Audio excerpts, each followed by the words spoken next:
Hello, everybody, and welcome to Athletic Definition. My name is Coach Ray Z, and today my guest is David Yosh. How you doing today? Doing great. Thanks for having me. Good to see you again. Good to see you again. We had a little test run the other day on the green room, make sure everything went smooth. And thank you so much for having me. I know you're fairly new to Fireside. You've been kind of checking out the rooms. What do you think of it so far? Interesting platform. I'm gonna be spending some more time here checking everything out. So um, yeah, it's very interesting.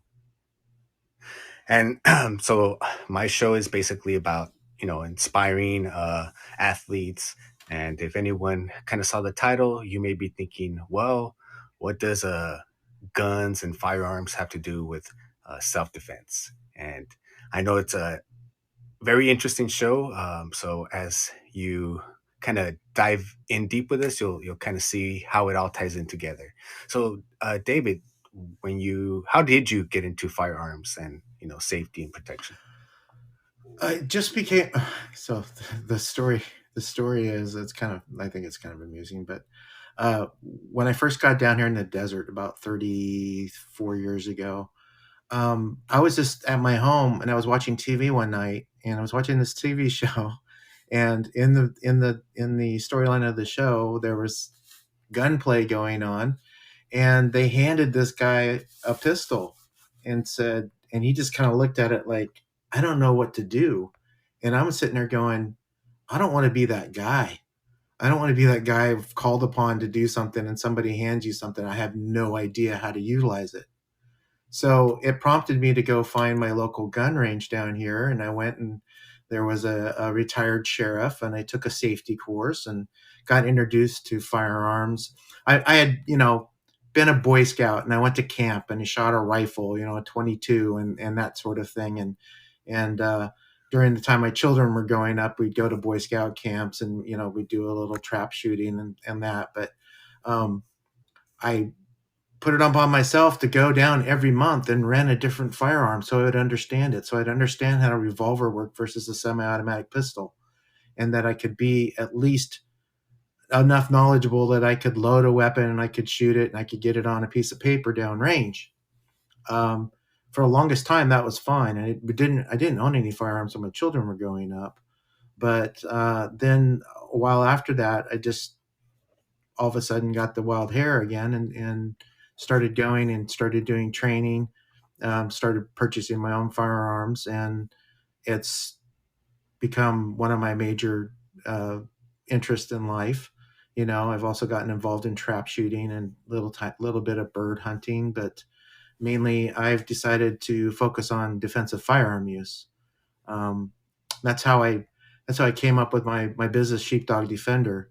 If you're familiar in personal protection circles, the sheepdog is the protector of the flock, and so I really like that idea of um, my tagline for my business is be your own first responder.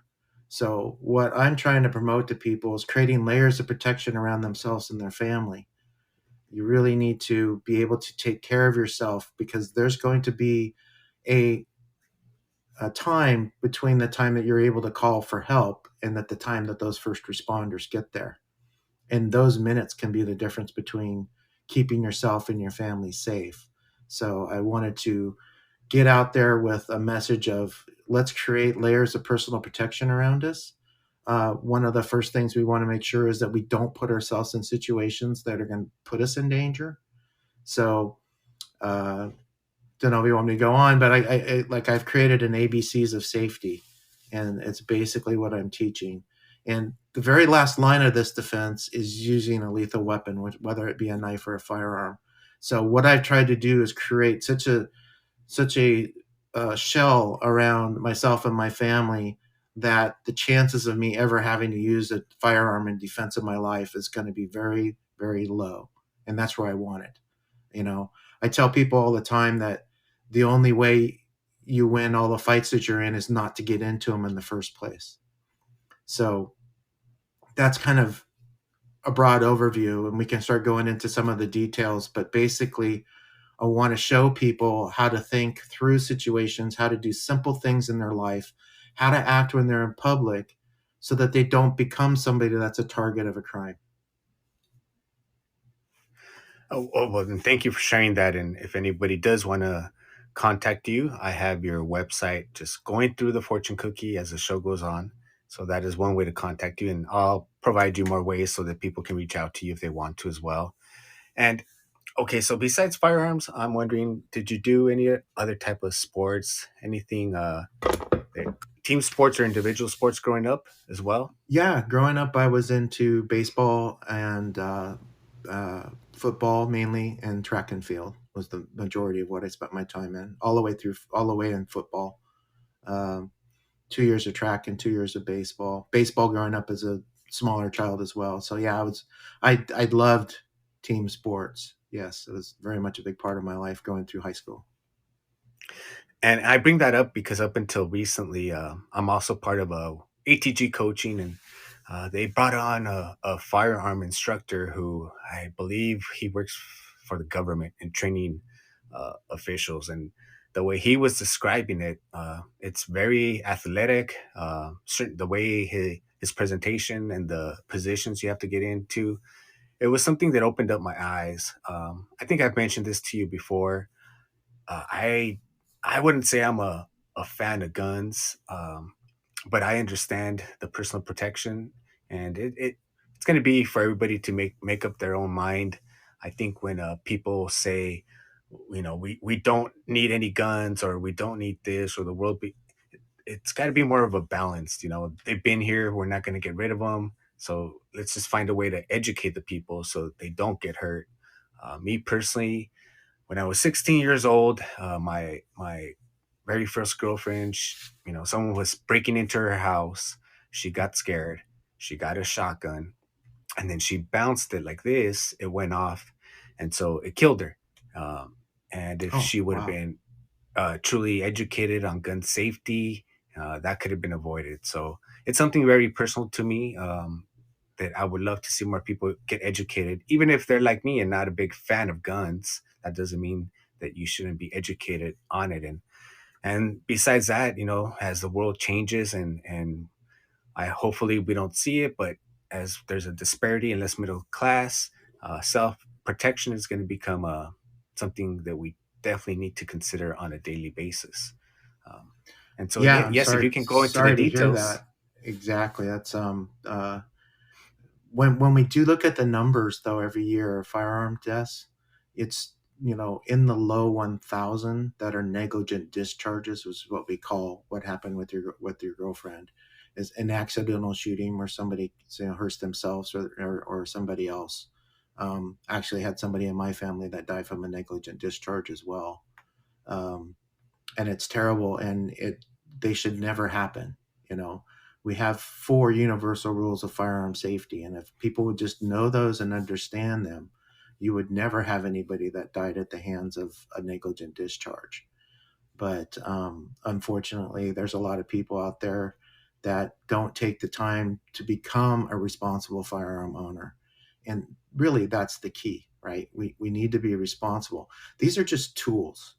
And as long as you don't misuse the tool, it's going to serve you well. You can have disaster results with a chainsaw just as easily, right? If you don't give it the right amount of respect, and you got the thing going with the chain and you're just kind of turning around and you know whipping around from side to side, it's a very dangerous thing that's in your hands. Same things with the firearm, but if you keep it safe, you store it correctly, you handle it correctly, it's not going to be something that's ever going to hurt you.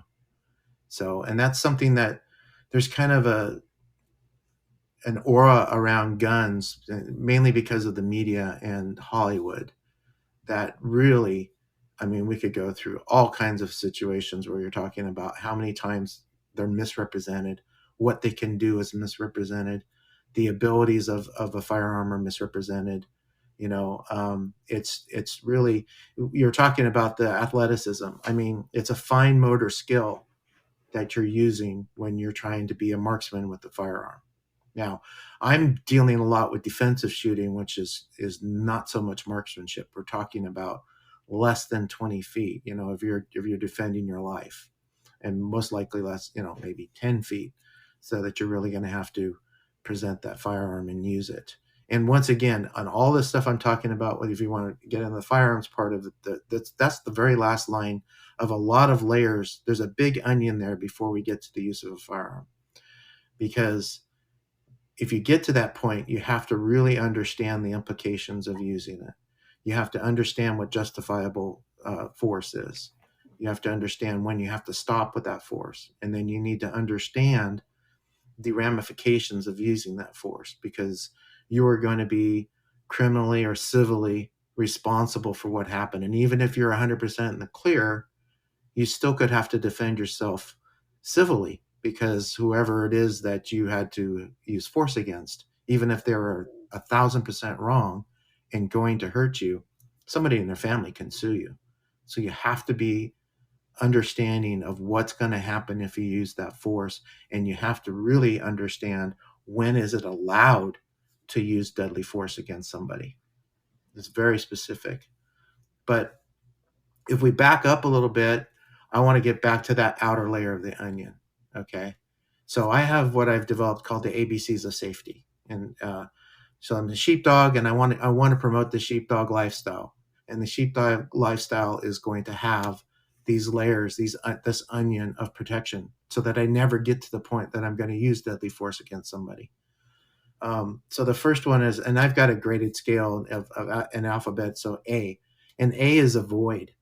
So the first thing you can do, the best thing you can do, the highest probability to make sure that you're never involved in a situation like that is don't be in dumb places at dumb times with dumb people. You know, you don't want to be walking into the convenience store in the sketchy part of town at 2 a.m. You know, don't put yourself in that situation where, oh, the odds of something happening go way up, right? Because you're in a place where bad things tend to happen more. Don't be at the don't be at the club at 3 a.m. when it closes down and everybody's kicked out and they're milling around in the parking lot. That's when things are going to happen. Don't put yourself in situations where there's masses of people and the whole focus of the event is to drink. Bad things happen in those. People lose control. So avoid those types of things. If you do that, that's the majority of the battle right there. My B is stands for be gone. So if and I see 25 yards ahead of me, there's a brawl going on, or there's somebody yelling at each other. Okay, I'm not going to stick around. I'm not going to walk up it and watch, and I'm sure as heck not going to pull up my cell phone and start taping the altercation. I'm going to either turn around and go 180 degrees the other way, or I'm going to take the next side street and I'm going to circumvent that so I can get to my destination. I don't want to know what's happening. I don't want to be a witness because I don't want to be called into court later. And Mm. I don't want to be misconstrued as somebody that might be involved in the altercation. Because let's say that there's two people having an argument and I walk up and start watching it. And then he's got 10 friends that come around the corner and he thinks I'm one of the people that's instigating the deal. And all of a sudden I've got 8 guys on top of me. You know, there's no reason to put myself in that situation. Right. I have no obligation to understand what's going on in that altercation. That's none of my business. I'm going to go the other direction. So be gone. Don't be a part of these things. Don't get sucked into watching it. I mean, And if what you, would you if say you to the person who wants to be a good Samaritan? And would you advise them to call the police, or some people really that's the want to one be thing you hands could do. on? Okay. I'd be walking the other direction, calling the police, saying, "Hey, there's something going on in this corner," you know, and then I'm washing my hands of it. Good luck, right? Because it's not worth me risking myself for perfect strangers. And I have no idea what's going on. I mean, we have to be careful because what if it's what if you see somebody being belligerent, but it's actually an undercover police officer that's trying to make an arrest? You don't you don't know what the situation is. So why are you going to insert yourself?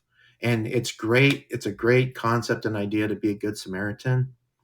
And I may even do that if it had to do with first aid.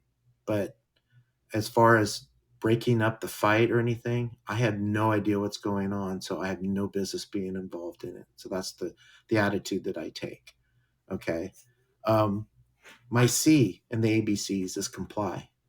So let's say you confront me and you're saying, "Hey, I want your wallet, I want your watch, I want," you know, the majority of the time, if you comply, if you give them the stuff they want, they'll leave you alone, right? And things that I have on my person, whether it's cash, my credit cards, all of the stuff I have on my person can be replaced. I can't be replaced.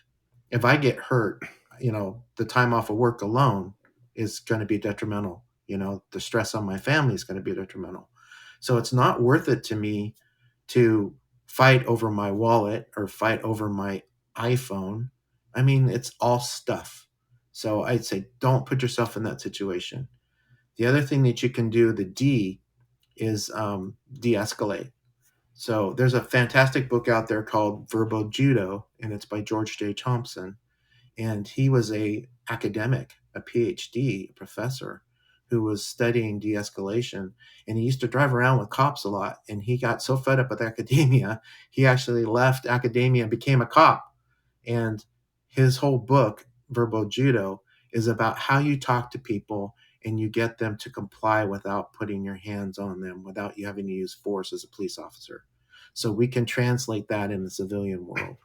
We can understand how you talk to people because you may be able to talk somebody out of hurting you. But once again, if they want your stuff and it's going to be a quick transaction, give them your stuff and move on with their life, right? Watch them turn around and leave. Then get a hold of the cops or whatever you want to do. But it's not worth confronting them. Even people that, like we'll talk about this later, I'm sure, but, we're both training in martial arts. But that doesn't mean that's appropriate for me to use, right? And it's definitely not appropriate for me to go to a firearm if I'm carrying or a knife and use lethal force against somebody who's just trying to take my stuff. And that's just me protecting myself legally, right?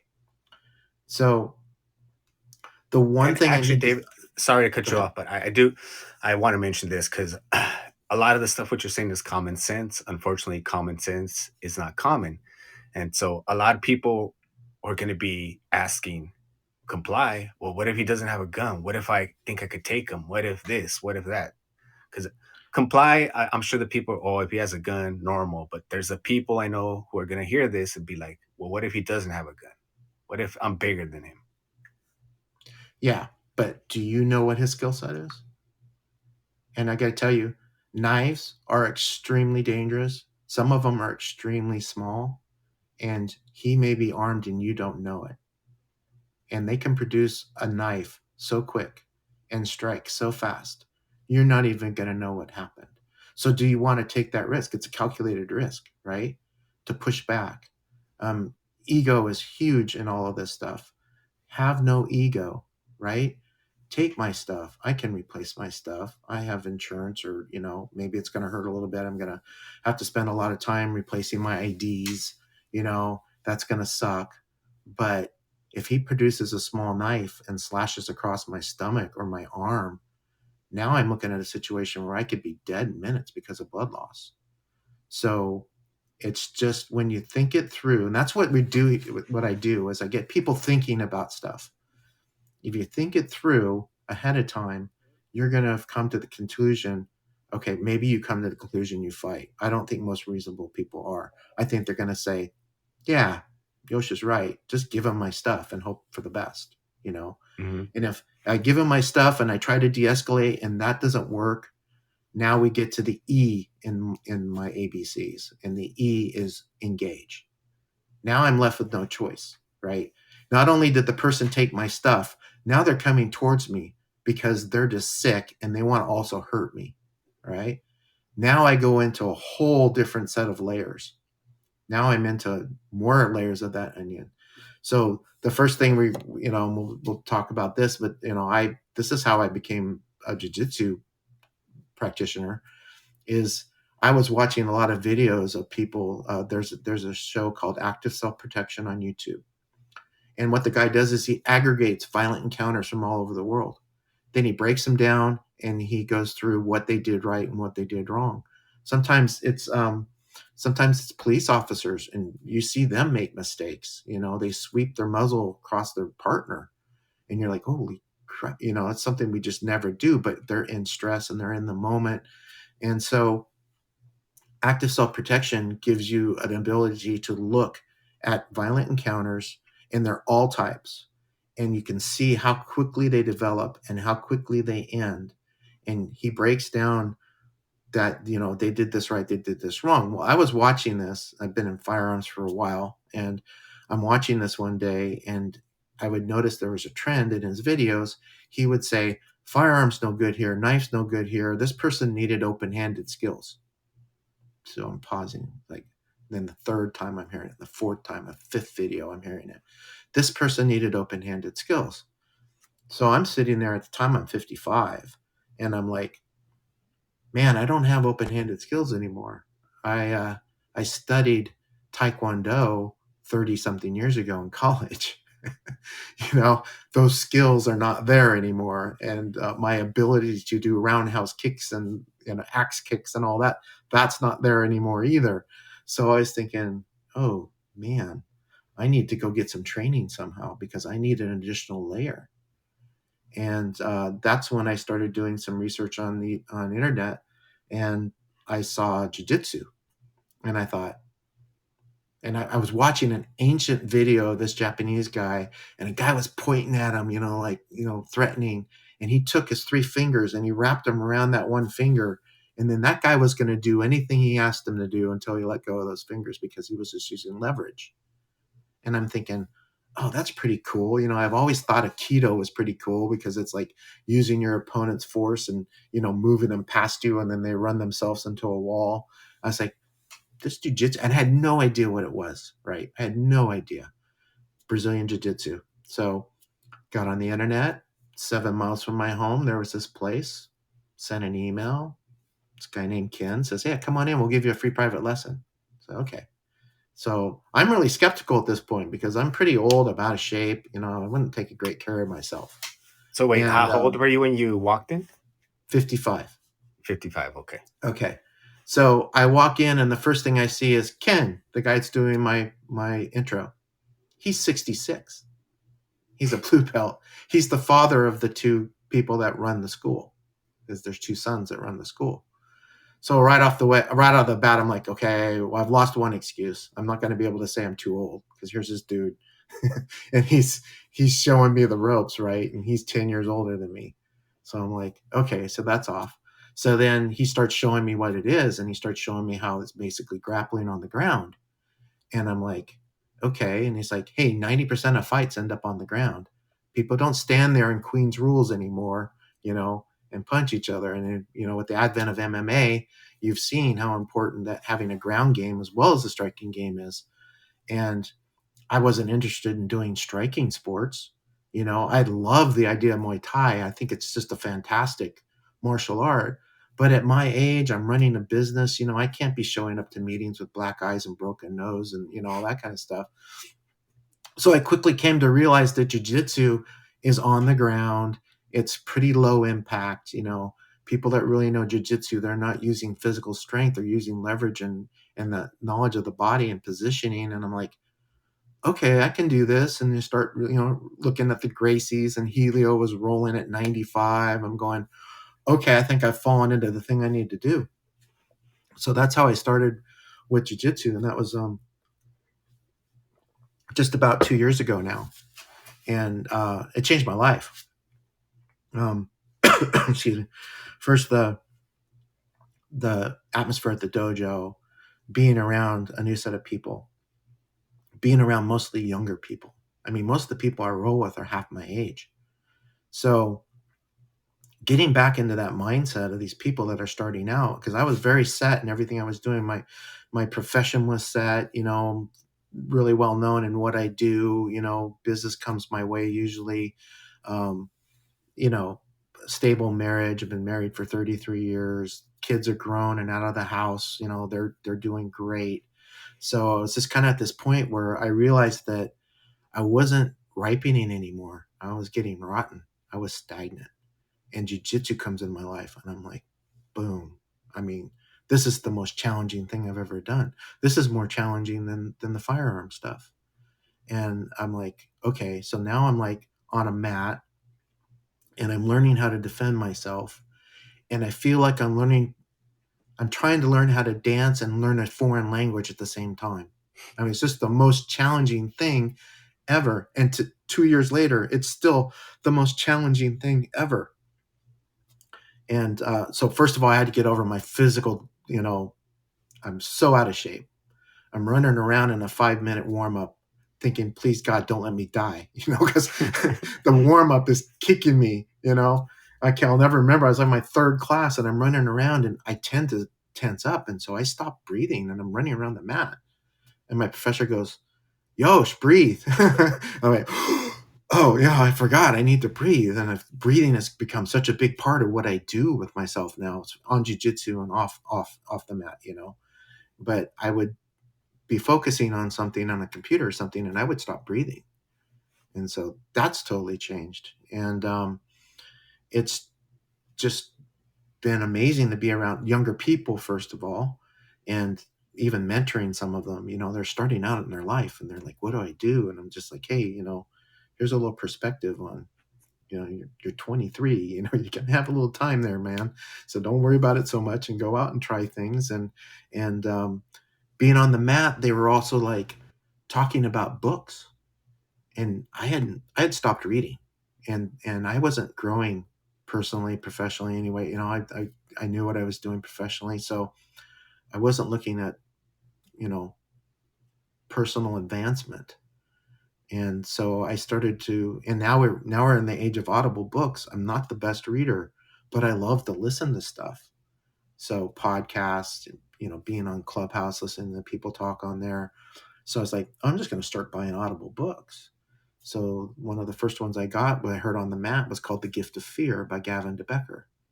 And my professor was promoting that to the women because he was doing a self-defense women's class. And I was at the end of that class one day and he says, you guys really should get this book and read it. And the gist of that book is about, we have we have kind of tamped out our gut feeling. And we have that gut feeling for a reason. And Gavin's book is talking about, you need to understand and you need to follow your gut. So the young woman that's getting onto an elevator and the door opens and there's a sketchy guy in there, you should turn around and go the other direction. Don't be embarrassed. Society tells you, oh, we're a civil society, it's probably going to be okay. And she steps onto that elevator and bad things happen. When her gut was telling her, I probably shouldn't go here.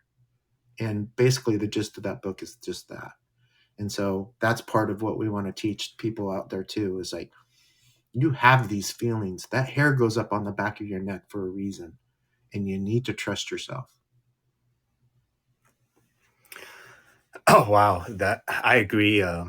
Going against our instinct, our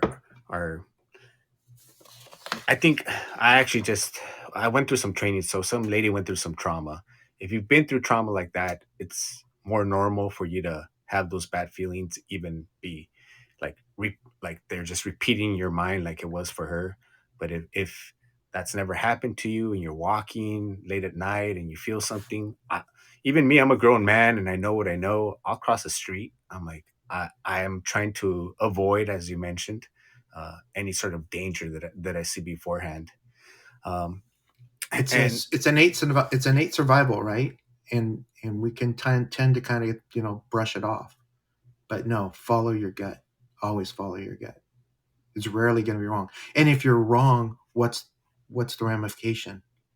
Oh, I went the other direction. It took me longer to get somewhere. I took the second elevator. It's not that big, but the consequence of not following your gut could be huge. and so I know you said jujitsu is a big part of your life now. Is this something you plan on training for the rest of your life? Do you love it that much, or I are you trying to do. just get proficient to a certain point? No, I hope this is a lifestyle now, and I hope I can do it for a long time. And my body holds up, and I'm only 22 months in, and you listen to people that have been doing it for a long time, and the list of injuries is huge. And I know I'm probably more prone because of my age, but I'm willing to do it because uh, one of the things that you can do to help yourself protect yourself is to make yourself uncomfortable till you're comfortable. And God, what is jujitsu? Jujitsu is getting on a mat in a controlled environment and letting people try to kill you. You know, they're going to rip your arm off or they're going to choke you till you go to sleep, and you're getting that adrenaline rush, you're getting that endorphin rush, and you're on the mat. And even though your body doesn't know the difference, you know, you're being attacked. So you go through those responses and you have to work through them. And you have to learn techniques that are going to stop somebody from choking you. And they're so valuable in the sense of, you know, it could save your life someday, but it's also great mental training to let you understand I've got this fight or flight innate thing in me. And if I can work through being uncomfortable to where I'm comfortable, I'm going to be that much stronger if something happens in real life. And we do that with the firearms training too. We put ourselves under time constraints. Um, when you have that endorphin rush, you lose 30% of your ability to use your hands and your feet. Well, when you're talking about firearms, it's a fine skill. It's a, you know, you have to be able to use a lot of different fine skills to fire that weapon correctly and accurately. So the more that we can put ourselves into a in firearms, it's a time deal to where you have to get shots off in a certain amount in order to complete the stage properly. You are kind of artificially creating that. And we artificially create it on the mat every day when we get on there to spar. Somebody's making a move trying to take control of us, and we're trying to stop them from getting control and then ultimately getting control ourselves. So I love that part about jiu-jitsu is where you are getting control over somebody. You can watch videos online, you know, somebody knows jiu-jitsu, they can end up being mounted on somebody that's trying to hurt them or just drunk out of their mind, right? Did they beat them up? No, they just got a position of leverage and weight on them, and they can sit there and wait for the police to show up. And if you were in an altercation where you have to use your hands to defend yourself, when the police do show up, do you want to find the person that you had to subdue broken and bloody? Or do you want to find them underneath your legs and you're sitting on top of them, or you have their arm in an arm bar and they realize they can't move because you have total control over them? Or do you want them to be just waking up from a short little nap, which is the last thing I would suggest? But chokes are very delicate. But if you're put in the position, that's where you have to do it. You know, you could put somebody to sleep for a few seconds. But when the police show up, you want that person to be subdued, not in the position where they can hurt you or anybody that you're with, but that they can take control of the situation. And you're not going to be looking at, oh, you know, Mr. Yosh in court, you know, you broke this guy's nose and you broke three of his ribs. And with jujitsu, we're not going to be looking at that in almost any case. Yes, jiu-jitsu is so effective. I love watching those videos of some robber walked into the wrong house and he tried to rob a jiu-jitsu black belt, and he holds him down till the cops show up. And then depending on what country, I've seen somewhere, you know, the jiu-jitsu practitioner is not as nice and is actually, you know, giving them some headshots. Calm down. You can't go no, and then they calm down. Um, just depending on the person as well. Yeah, And and we earlier, have to uh, remember that we don't have to be a black belt, but we have to be that's true. somebody that trains, and then we keep our skills up. And this is for firearms too. You know, we had 6 to 8 million new firearm owners last year, and so many of those people probably bought their pistol or shotgun or whatever it was, took it to the range. Hopefully, they took at least a safety course, and then they put it up in a shelf or in a safe. And that does you no good if you don't know how to use that tool, and if you're not proficient in that tool at the time that you go to grab it and you're having that adrenaline dump, your life is in danger, and now all of a sudden your hands and feet are 30% stupider. Are you going to be able to manipulate that weapon? That's why the muscle memory is so important. When we're on the mat, we're learning these skills. We're learning how to move our body in our position, and we're doing it over and over and over again, so that at the time when we're really afraid and we're fighting for our lives, those things come naturally to us. We're not thinking about the move. Um, I started off in the Habero school of jiu-jitsu. I'm in sixth blades, which is still Janji Habero. But Salo, his brother, was famous for saying, if you think you're too late. And that's so true in jiu-jitsu. If you're thinking about what your move is, you've already missed your opportunity. It has to flow. And it's the same thing if you're using a knife or a firearm. You have to be able to flow into manipulating it, putting it on target, and deciding whether or not you actually have to use deadly force. And you can't sit there and be thinking about, oh, I have to go to my holster and I have to turn it this way and I have to present it this way. It needs to be flow. It needs to be right there, because you have those other decisions to make. You can't be thinking about the mechanics of what you're doing when you're deciding on whether or not you have to use deadly force. So that's just one of these things that we have to incorporate, and it doesn't come easy, and it takes a lot of repetitive practice. And we see that in jiu-jitsu, and same thing flows into firearms. um, but then so that's our first level is open-handed skills, right? But we can also have everyday carry items that don't involve having a firearm. You can have a tactical flashlight that can be very effective, especially at night. Even in the day, if it's bright enough, you get a tactical flashlight that's got an end cap. I didn't actually pull mine out. You can hold it up and flash somebody in the eyes, and it'll stun them for a second. And if nothing else, you can use it as a tool or a weapon. You can have something such as I brought my tactical pin. This is a tactical pin. This is a pen I carry every day in my pocket, and I use it to sign things. But it's also extremely hard. It's made out of aluminum, and it could be used as a striking weapon. And this side right here, oops, went the wrong way.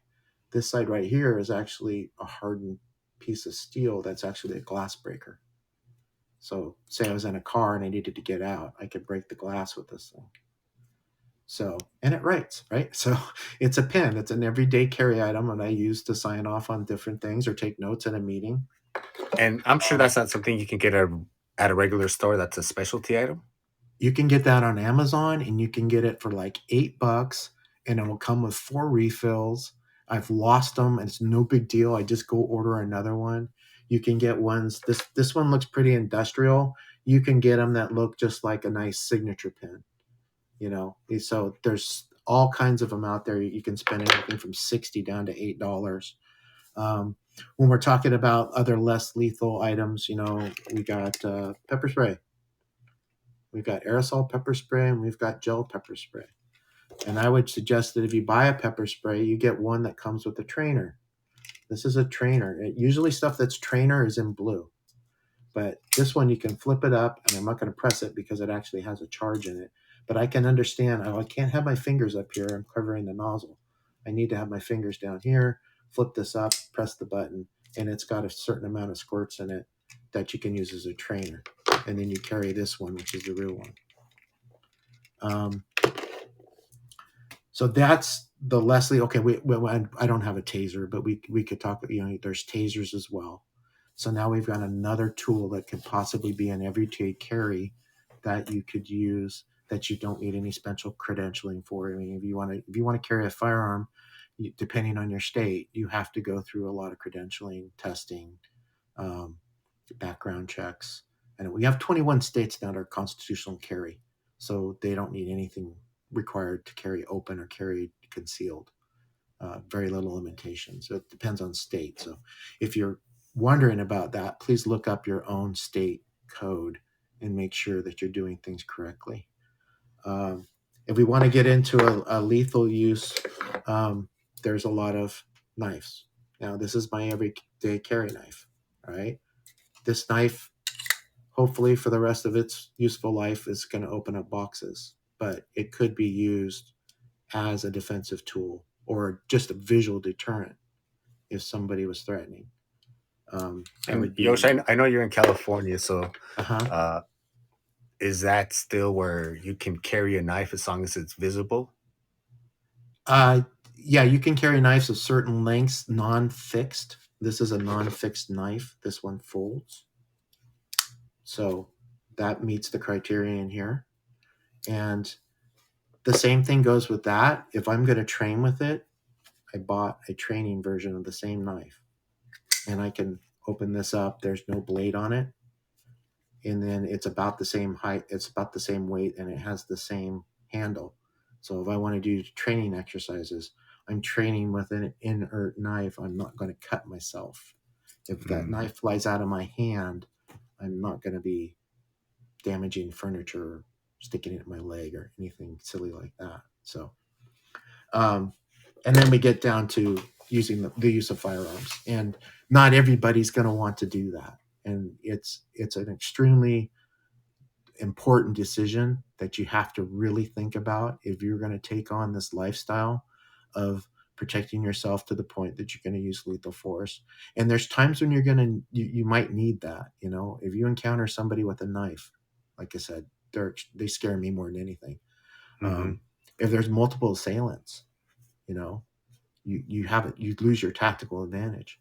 If you got somebody like Dwayne the Rock Johnson on meth that's coming at you, and they're just looks like they're bound and determined that they want to kill you, there's a disparity of force there between 57-year-old Yosh and some guy that's huge. You know, I may or may not end up using a firearm in that situation. You know, it's all dependent on that. You know, and unfortunately, when we're talking about you think you're too late, we've only got a couple seconds to make these decisions. So that's why the repetition of training is so important. You can't get your blue belt in jiu-jitsu and then not train for 4 years and get into a situation and think that you're going to be able to pull your skills out. It just doesn't happen. I can't do that with a firearm, and I can't do that with a knife either. You know, you lose them if you don't practice. So that's why it's so important. And that's why I'm really promoting trying to get people out that bought their firearms last year. I guess we're on pace this year for the same amount. Well, all these people need to be trained. I don't want to see people die of negligent discharges like your girlfriend and my cousin. I don't want to see, um, you know, firearms that aren't stored correctly and children are getting a hold of them. You know, all of this stuff is preventable. It just takes a little personal responsibility. So, so I'll, since we are on pace, as many guns bought last year, don't these people have to go through some sort of training before they get the access to it? And I know it varies from state to state, but I yeah, it mean, are varies there from some state to states that state. just as long as you're 18 or 21, you can buy a gun and that's it, no training required? Yeah, and some states are up to 21 now, and it's 21 in California.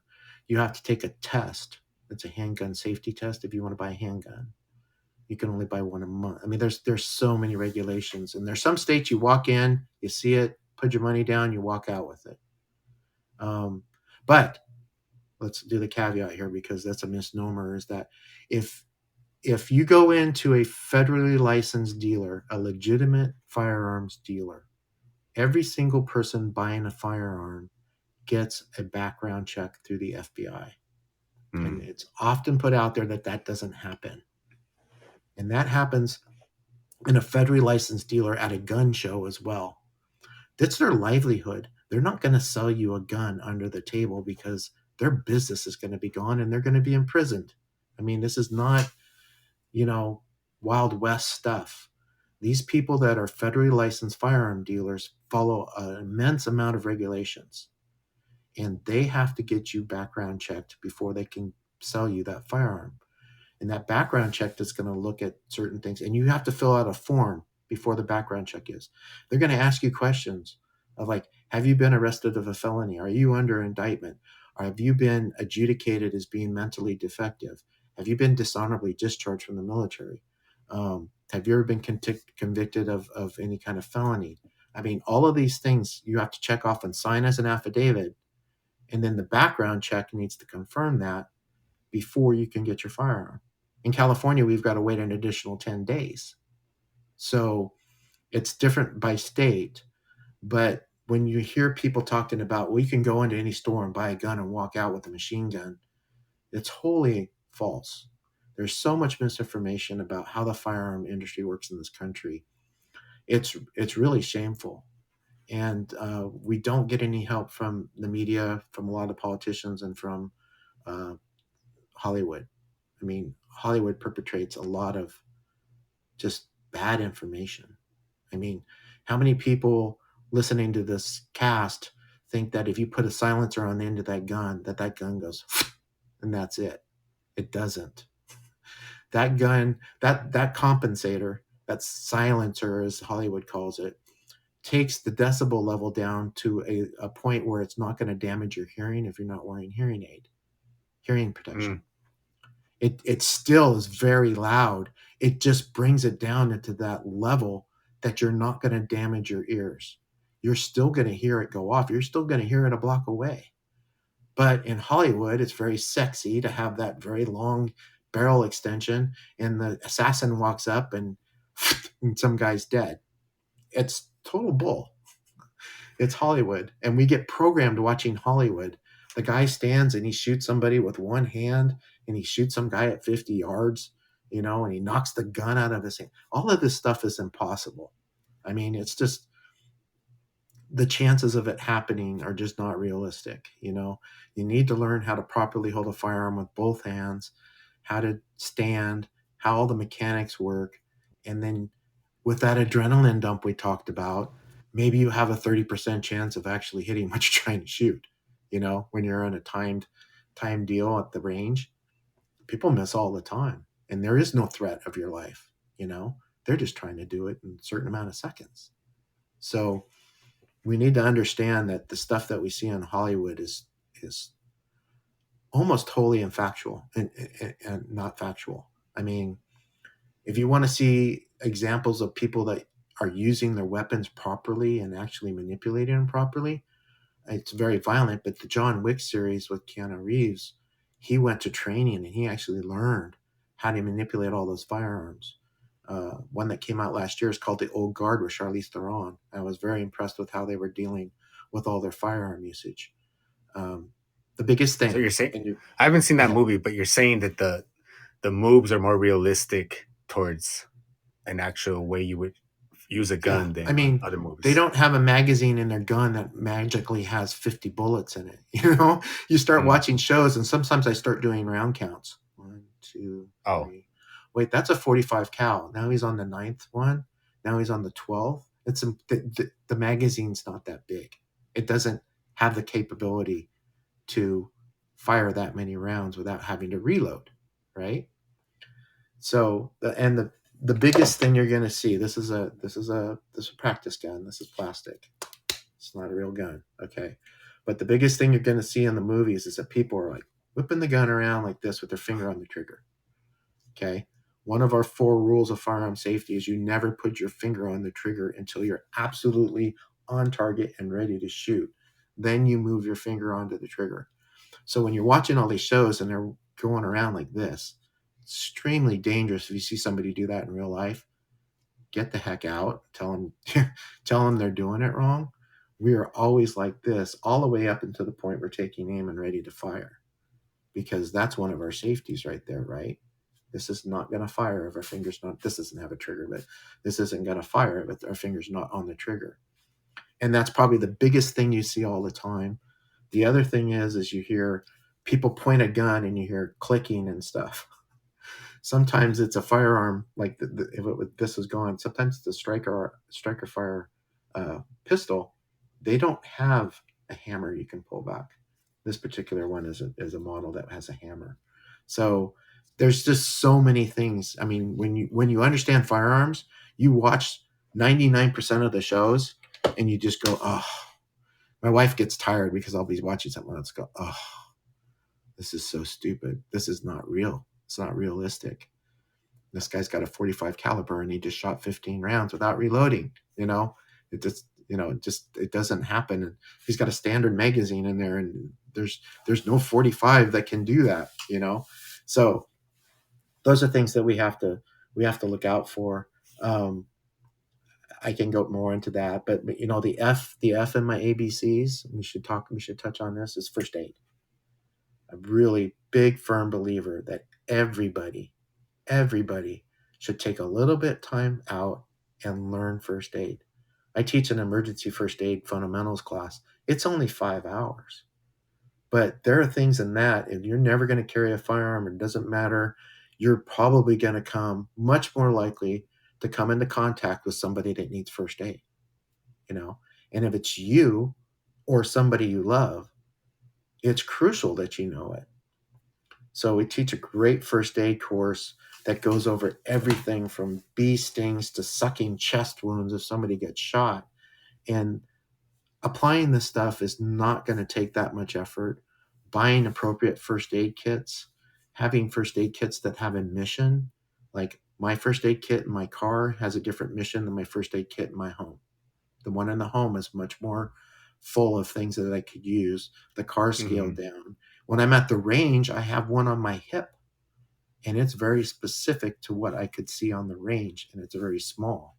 So I have a mission specific first aid kit for the different things that I do in my life.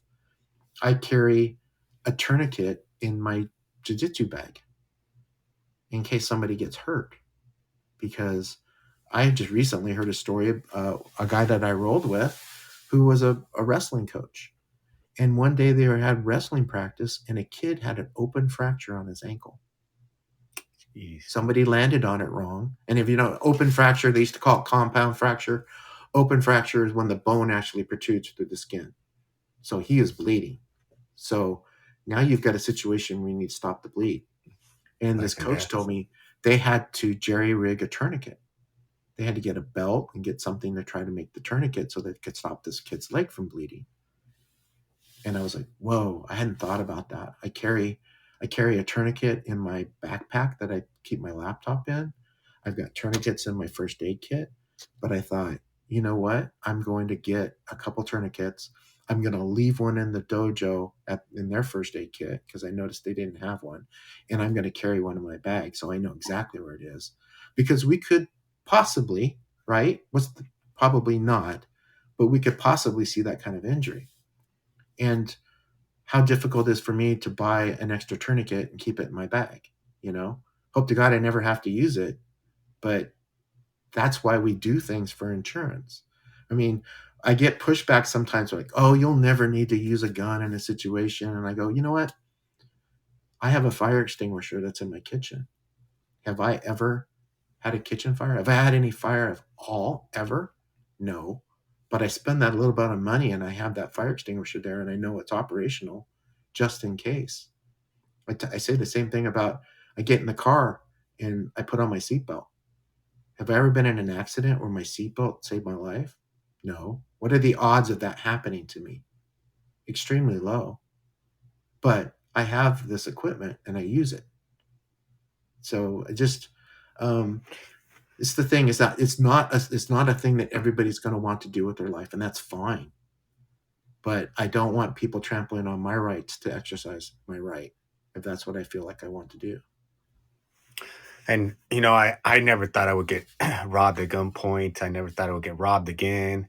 I never thought I would have my car stolen 3 times and actually catch a person in my car. So Wow. these are all situations that people may not feel it'll happen to them, but it's better to be aware and know your options. And that's one of the reasons why I wanted to bring you on. It's just thought provoking. Some of the things we may not have planned.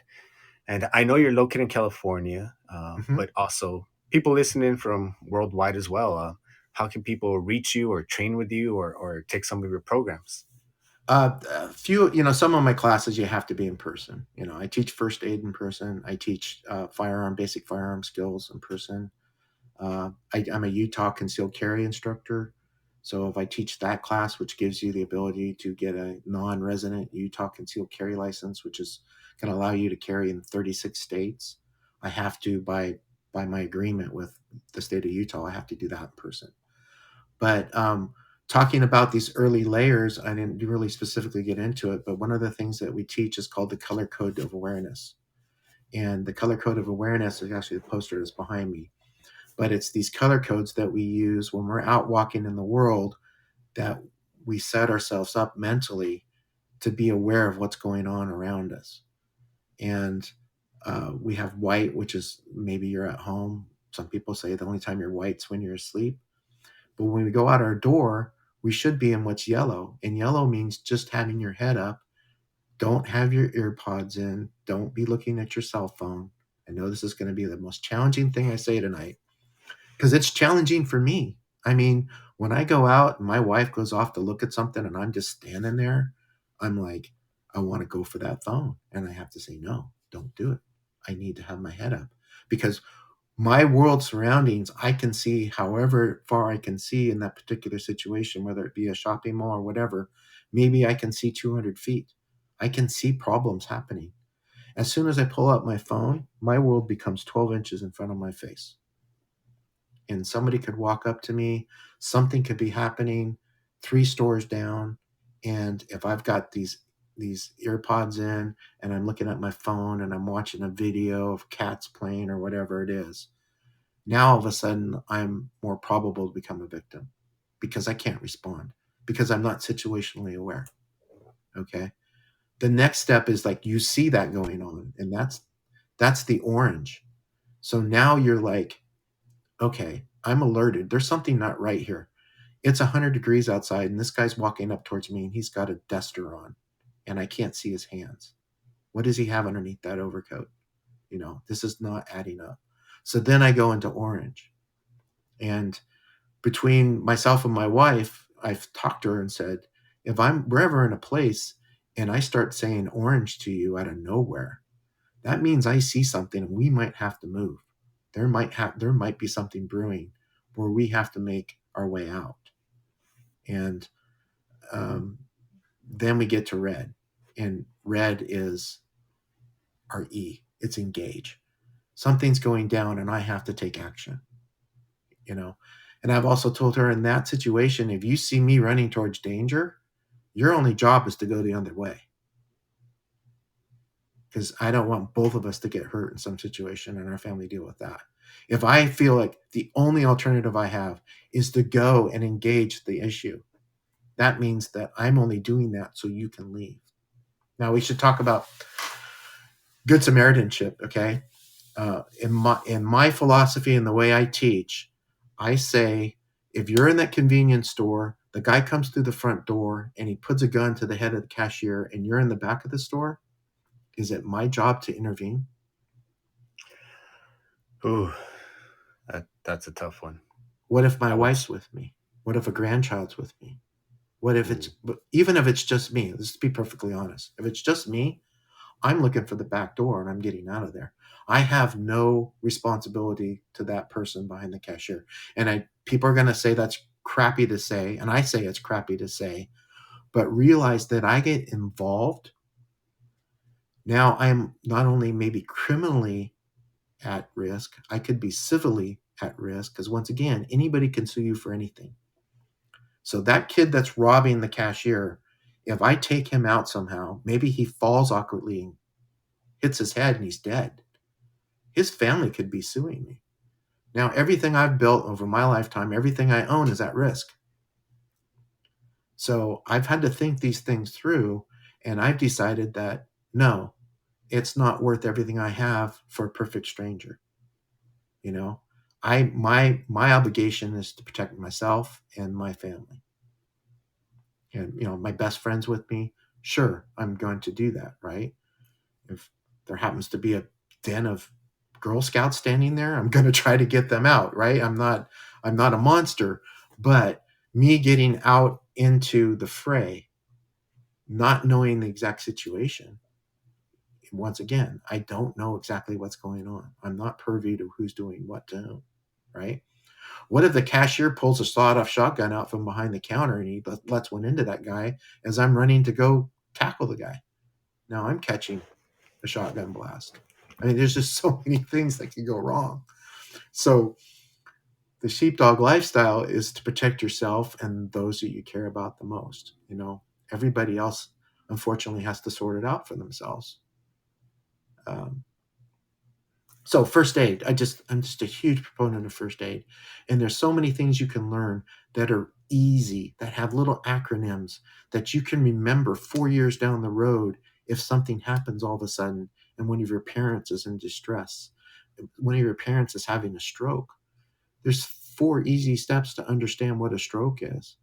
And you can, and it's key that you get them to help. They've got to get to a doctor to get the right medication to stop that stroke from progressing. And just knowing simple things like that can make a profound difference in your life. Is this something that you go over on your first aid class? Yes. I've, okay, I've never really heard.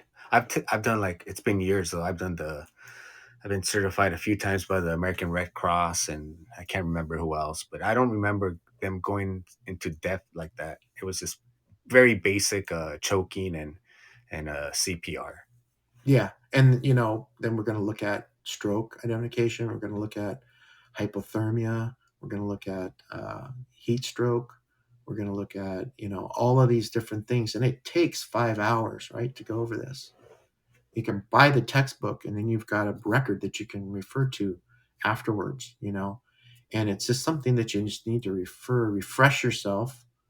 It takes less, training than trying to keep up with jujitsu and your firearms, because most of the stuff is very easy. ABC, airway, breathing, and cardio and circulation, um, fast, which is the identifications for the stroke. All this stuff is easily obtainable, easy to remember. Identifying if somebody's having a heart attack, it's all stuff that you can just perceive and then act on.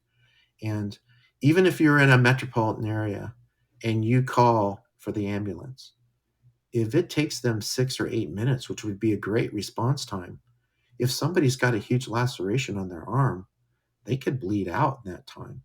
You need to have a tourniquet and know how to apply it, because it's going to be the difference between them getting to the hospital in good condition or in very critical condition. I completely agree. That time I mentioned when my car was being broken into and they were in the car, I called 911. I got transferred. I got transferred. I got transferred. They got away. If I would have gone into confrontation with them, I could have been hurt. By the time the cops are done transferring me around and help shows up, who knows what will happen. So, you know, I, at the time, my ego was like, "Oh, you're just being a uh, little bitch." But in the long run, I think, well, I'm still around to tell this story, and I don't know how many of them there was, if they had a weapon, and so in the long run, I think I feel I did the right thing, and I know I want to make sure people can contact you. So, uh, what part of California are you in, where they can actually I'm in do? Southern California and I have a website called sheepdogdefender.com. And I'll offer this tonight. If you guys get a hold of me, whoever's watching or listening to this podcast, if you get a hold of me and you send your an email to sheepdogdefender@gmail.com, I have a document. One thing I didn't get into was I have a home defense class that I teach with the personal situational awareness that we just talked about. But it gives you 5 tips on how to improve safety around your home. Because when we think about it, when we're at work and at home, that's the majority of our day. So if we can help make our home more of a deterrent for criminals, right? Because criminals are lazy, you know, they're going to drive down the street and they're going to lurk for certain things. And if you've got those boxes checked off, they're going to go, I want to go farther down the street to the people that don't have those things done. So if they send me an email, tell me what state you're in, and I will send them back this document that has 5 tips on how you can improve your home defense. But there are a lot of things to go over in home defense as well as making a home defense plan for everybody that lives in your home. When stuff goes down, they need to understand, they need to know there's a plan. This is my job, and execute their job. And if for a child, maybe it's stay in your room and get under your bed or get in your closet and wait for mommy or daddy to show up. But everybody can have a role and they can have some ownership in it. Uh, One of the things I talk about is having a plan. If everybody's got to leave the home, let's say there's a fire and people are leaving through different exits, right? They're leaving through windows, they're leaving through sliding glass doors. You need to have a place where everybody gets back together, and it needs to be designated. It needs to be Mr. Jones's place 2 doors down, or the park that's 3 blocks down, but you don't want to be walking around the neighborhood looking for your loved ones because you haven't set up a simple thing. It's like, this is where we go once we get out of the house. And then you can know quickly who's out, who's not. You can count noses and know exactly what to tell first responders of, like, Uncle Joe didn't get out and he's in this bedroom in the house. So just things like that people just need to think about, right? So I put it out there so that they think about it, and maybe they alter their behavior. Maybe they alter the way they go into a restaurant, and they sit in a place where they can see the exits, and they understand that the exit I came into may not be the best exit for me to leave if something goes down. All restaurants have side doors, there's fire doors. All restaurants have back of the house that have delivery doors, that have other ways to get in and out. That may be your best way to leave if something happens. We don't want to get into this herd mentality of, I came in through this door, something starts to happen, and now everybody moves for that same door.